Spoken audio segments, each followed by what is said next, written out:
Hukum tidak bisa mengungkapkan kebaikan orang, bahwa orang itu berbuat baik, tidak berdosa atau berbuat baik. Betul? Bisa mengerti nggak? Saya ulang lagi. Hukum tidak bisa dapatkan saya sebagai orang yang tidak berdosa, karena saya orang yang berdosa. Betul? Jadi hukum nggak bisa bilang saya baik, karena saya nggak pernah baik. Makanya dia nggak bisa bilang saya baik. Dia selalu bilang saya tidak baik. Betul? Sudah mengerti itu? Betul? Hukum nggak bisa dapatkan saya baik, karena nggak ada orangnya apa? Betul?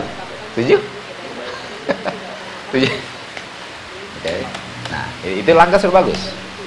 Oke, jadi waktu saya lihat hukum, dia bilang apa? Tidak baik. Lalu saya bilang apa? Oke, mungkin saya belum sisir rambut tadi.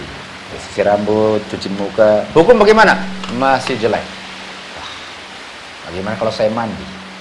Habis mandi, masih jelek. Bagaimana kalau saya senyum? Tambah jelek. Wah, jadi bagaimana? Dia bilang, bagaimana saya mau bilang baik kalau kamu jelek? Karena nggak ada orang yang bisa berbuat. Karena hukum nggak bisa bohong. Kalau hukum bisa bohong, ngapain turut hukum? Jadi hukum nggak bisa bikin apa? Bohong. Dan karena dia jujur, dia selalu dapatkan kita apa? Tidak baik. Oke, Roma 8:3 kita ulang lagi. Sudah bisa ikuti sejauh ini? Ya. Oke. Roma 8:3. Sebab apa yang tidak mungkin dilakukan hukum Taurat, Yaitu karena yaitu apa yang tidak. Jadi kita harus jawab apa yang dibilang. Karena yang tidak mungkin dilakukan hukum, yaitu apa yang tidak mungkin? Menyatakan kita benar, baik. Dia nggak bisa kan? Iya. Apakah karena dia pilih-pilih? Tidak. Karena memang nggak baik. Iya. Jadi begini, apakah seorang hakim bilang begini, sebenarnya dia nggak baik, tapi dia keponakan saya, dia baiklah. Hakim bisa begitu nggak? Dia keponakan saya, dia anak saya, dia baik. Hakim bisa berdosa? Hukum nggak lihat bulu. Namanya tidak baik, makanya dia nggak bisa mengungkapkan sesuatu yang tidak benar. Itu dia. Oke, sekarang lanjut terus.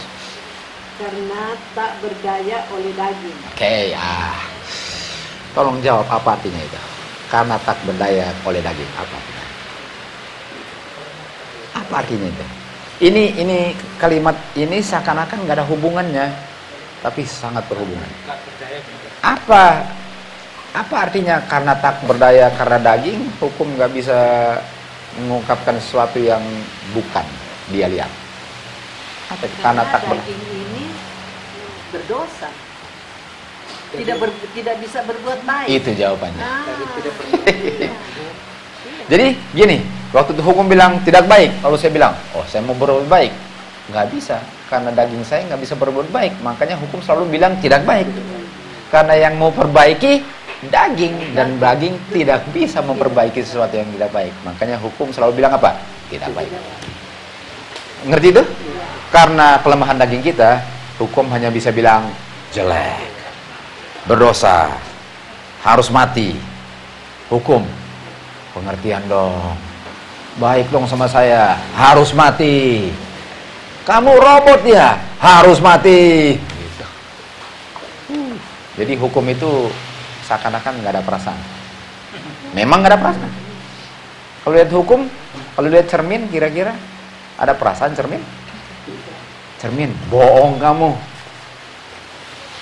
Dia bilang, kalau dia bisa bicara, coba bersihin dulu, baru saya bilang bersih. Gitu dia kan. Kamu bilang, saya punya wajah bersih padahal kotor. Kalau mau saya bilang bersih, bersihin dulu baru saya bilang bersih. Itu hukum. Oke. Baca lagi terus. Tapi persoalannya, saya nggak bisa bersihin wajah saya. Makanya dia bilang, masih apa? Masih kotor. Oke, coba satu lagi kita ke... Tapi ada pertanyaan Pak Redi. Ya. apakah apa namanya? Apakah kita punya diskusi ini ada hubungan dengan pertarakan? Nah, sebenarnya kalau ngomong Alkitab itu semua Karena pertarakan.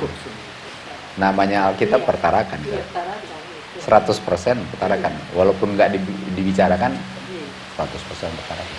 Tapi itu sudah keluar jalur. Karena kalau kita bicara pertarakan, kita udah nggak fokus di sini. Ngerti kan? Walaupun 100%. Karena dosa masuknya karena orang tidak bertara. Bertara. Tidak bertara. Tapi itu bahasan lain. Itu pembahasan lain. Oke? Yang kita bisa bahas lain kali. Oke, kita baca Roma 8 ayat 3. Teruskan lagi.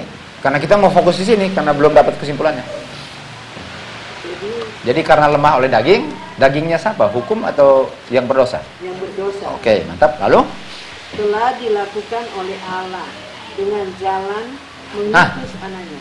sekarang Bapa telah mengutus anaknya. Tunggu. Tanpa baca terus, kira-kira Bapa utus anaknya untuk apa? Itu benar, tapi bukan itu. Kenapa Bapa tiba-tiba mau utus anaknya? Padahal dia bicara tentang apa yang hukum nggak bisa buat. Tiba-tiba sekarang Bapa utus anaknya.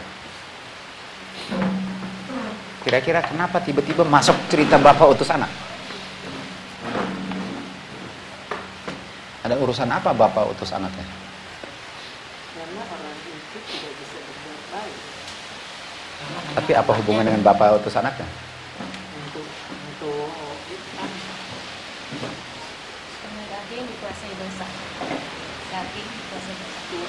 Tapi kenapa Bapak kirim anaknya? Karena yang tante bilang benar, tapi kenapa dikirim anak? Jadi harus connect. Yang kita bicarakan dengan yang mau dibicarakan itu harus connect. Kalau enggak sudah cerita yang lain. Jadi hukum nggak bisa bilang saya apa? Karena saya nggak ada benarnya. Dan kalau saya mandi tetap nggak benar. Lalu tiba-tiba Bapak kirim anak. Apa ini? Sudah cerita lain atau masih sama? Masih di ayat yang sama. Artinya ceritanya ada hubungan nggak? Artinya kalau dia kirim anaknya, dia mau kirim anaknya sehingga waktu hukum bilang benar. Karena hanya anaknya yang benar. Ya, tapi kita ke situ. Betul, kita ke situ. Tapi kita lihat, jadi dia kirim anaknya dan hasil kirim anaknya saya nggak tahu bagaimana, pokoknya hasil kirim anaknya tiba-tiba hukum bilang kepada manusia benar. Betul kan? Setuju nggak? Jadi hukum bilang nggak pernah saya mau bilang kamu benar karena kenyataannya saya nggak bisa bohong dan kamu kotor.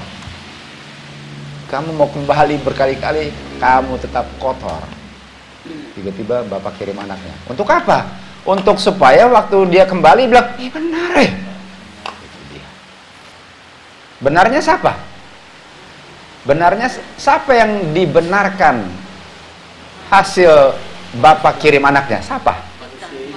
Manusia yang tadi dibilang kotor, tiba-tiba benar. Pertanyaannya, bagaimana itu? Ngerti kan?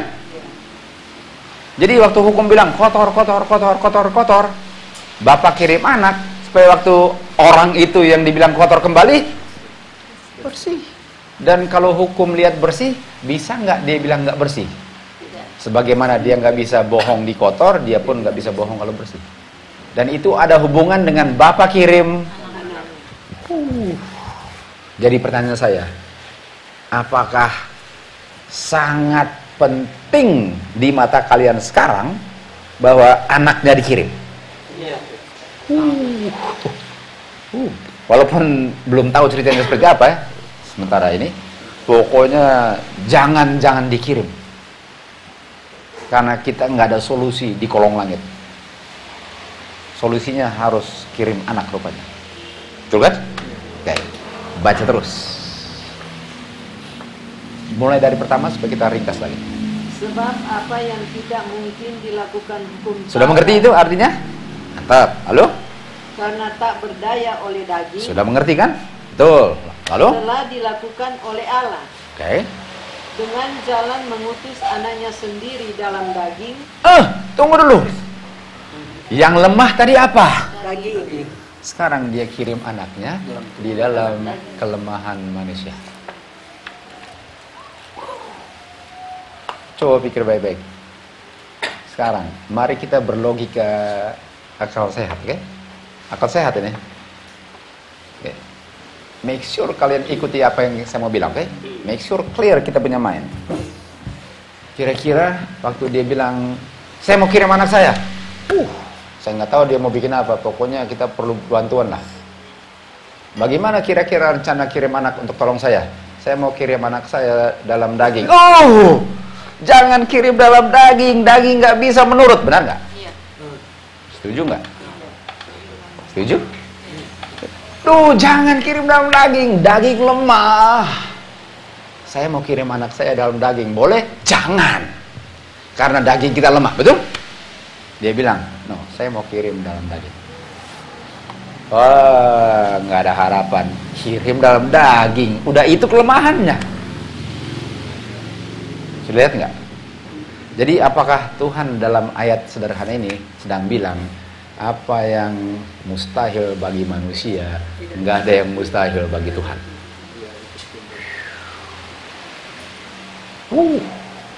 Jadi dia menolong kita di dalam kelemahan kita dan kemustahilan kita. Dia bilang saya bisa.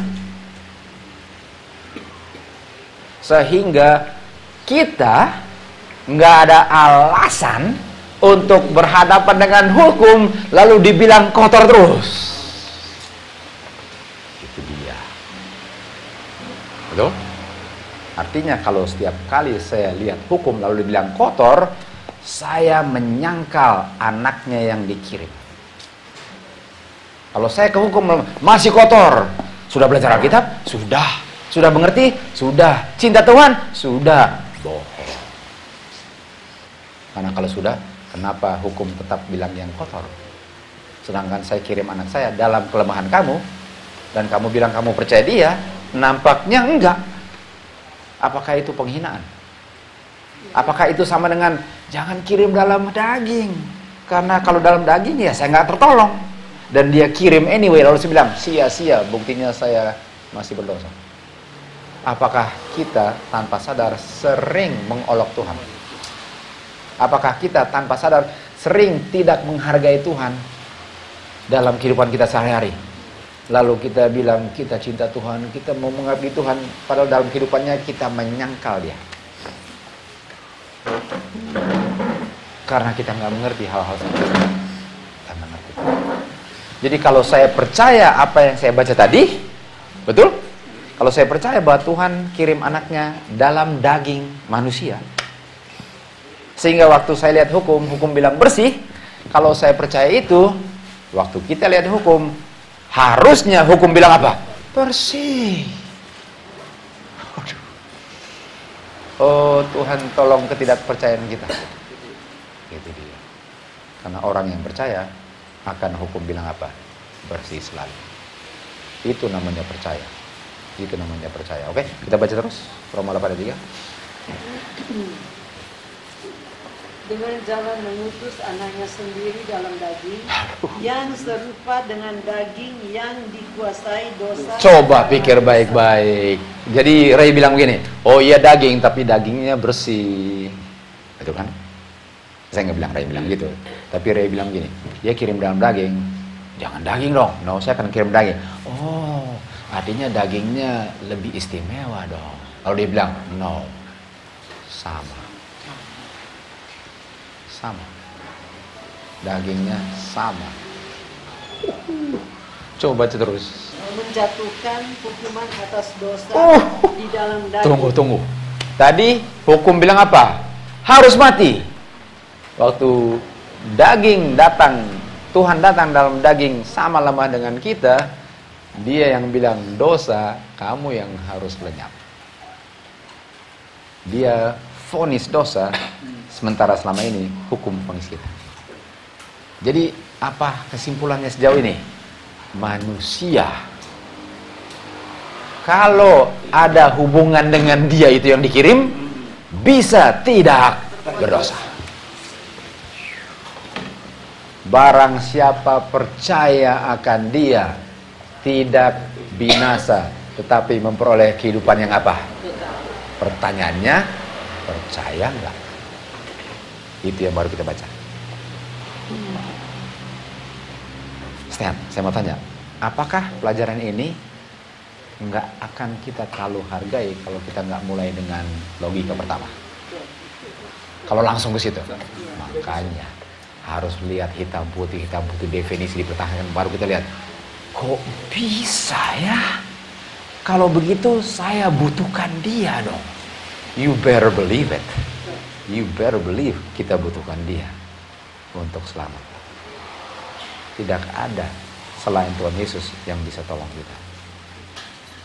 Jadi dia nggak datang ke sini lalu masih dalam tahtanya, jauh dari godaan, nggak ada dagingnya, nggak berdosa. Kamu juga harus turut. Mana bisa mau turut seperti kamu? Ya nggak bisa lah. Kalau setan bilang, kamu mau turut dia, nggak bisa. Tapi dia apa? Dia datang sama, sehingga setan punya tuduhan, nggak bisa manusia berhenti berdosa. Tuhan bilang, kamu diam sekarang, karena saya sudah buktikan manusia bisa berhenti berdosa kalau percaya sama saya. Setan diketok di kepalanya di sini. Persoalannya, kita percaya setan. Jadi setan sudah diketok di kayu salib. Bang, setan bilang, luka parah tapi belum mati. Dan dalam kepuyeng-puyengan dia bilang, jangan percaya Tuhan. Dan saya bilang, iya saya nggak akan percaya. Saya nggak percaya. Saya nggak percaya saya bisa berhenti berdosa. Jangan percaya ya. Kenapa pegang kepala? Enggak. Padahal dia sudah dibuktikan salah. Lalu dia tipu kita, lalu kita percaya. Bukan main saya. Keterlaluan sekali. Apakah kita dengan mengetahui hal ini ingin hidup untuk menyenangkan dia, bukan menyenangkan musuhnya sekarang? Gitu dia. Saya nggak mau memberi alasan untuk setan untuk olok-olok Tuhan. Kamu mau angkat dia hidup-hidup, dia percaya saya. Mau jadi 144, dia percaya saya. Dia nggak percaya kamu. Yang saya bilang dia percaya, yang kamu bilang dia nggak percaya. Lalu mau diangkat hidup-hidup. Kira-kira setan sedang mengolok-olok Tuhan melalui kita punya perbuatan.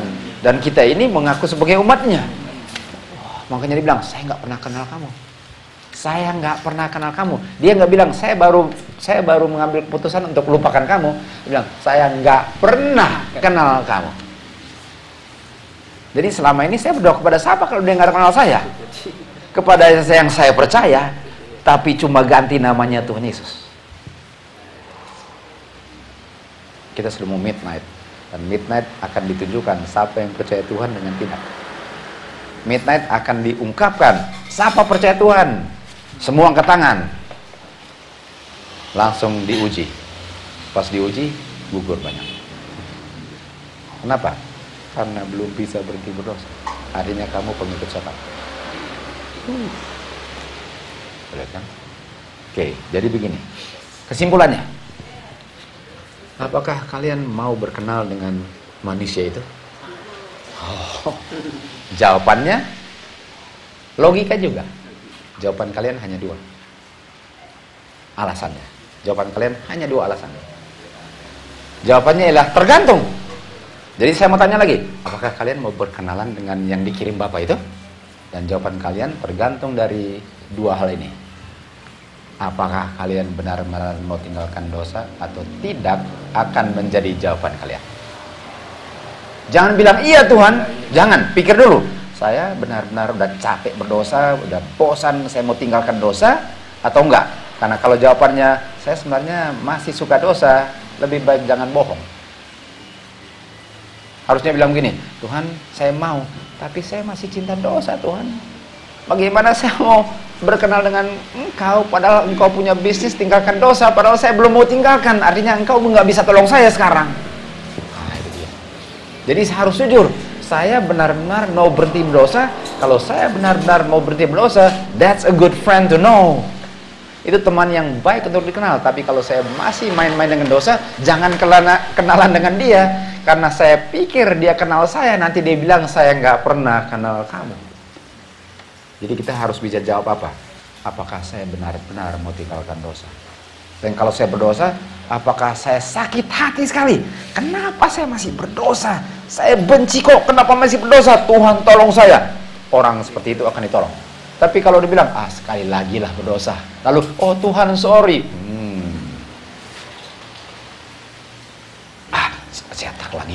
nanti kan minta maaf lagi. Tuhan akan minta maaf, berikan maaf kepada yang kena masuk perangkap setan tanpa sadar, tapi dia nggak mau. Tapi karena baru bangun tidur dan capek, tersandung, aduh, lain kali jangan tidur lat supaya jangan bangunnya seperti gini. Nah, dia akan cari tahu bagaimana dia akan lakukan supaya tidak terjebak. Itu orang mau tinggalkan dosa. Dan Tuhan mau tolong orang seperti itu. Oke, pelajaran kita sampai sini dulu. Kita bisa lanjut. Dan kita bisa lanjut. Ayatnya masih banyak ya Alkitab. Nah.